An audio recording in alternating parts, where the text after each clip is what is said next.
Naglaan ang pamahalaan ng malaking pondo para sa 2026 budget para tugunan ang learning loss at palakasin ang edukasyon.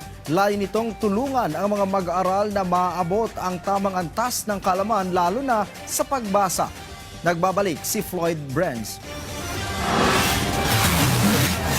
Halos 9 billion pesos mula sa 2026 national budget ang ilalaan para palawakin ang Academic Recovery and Accessible Learning o ARAL program.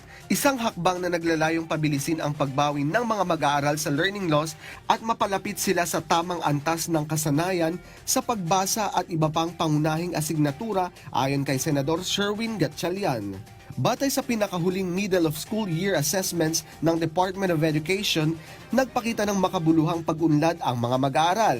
Ang mga mag-aaral sa grade 3 hanggang 6 ay nagtala ng average na pagtaas ng 5 puntos sa reading readiness. Samantalang ang mga mag-aaral sa grade 7 hanggang 10 ay nagtala ng pagtaas mula 6 hanggang 9 na puntos. Ang mga resulta ng pagsusuring ito ay sumasaklaw sa 3.42 milyong mag-aaral sa grade 3 hanggang grade 6 at 1.72 milyong mag-aaral sa grade 7 hanggang grade 10 na malapit nang maabot ang target na grade level reading proficiency.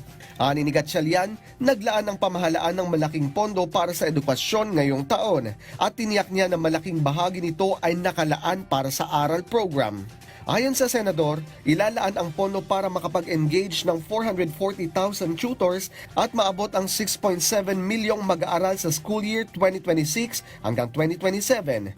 Nilalayon ng ARAL program na mabigyan ng karagdagang suporta sa mga mag-aaral na naapektuhan ng learning loss dulot ng pandemya at iba pang hadlang sa edukasyon, lalo na sa pagbasa at numeracy.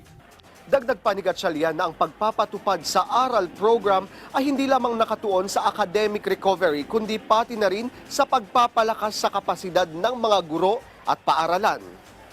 Ang pondo para sa ARAL program ay bahagi ng mas malaking alokasyon ng gobyerno para sa edukasyon sa 2026 na kinilala bilang isa sa pinakamalaki sa kasaysayan bilang tugon sa pangangailangan na maiangat ang kalidad ng edukasyon sa bansa at matiyak na walang mag-aaral ang mapag-iiwanan.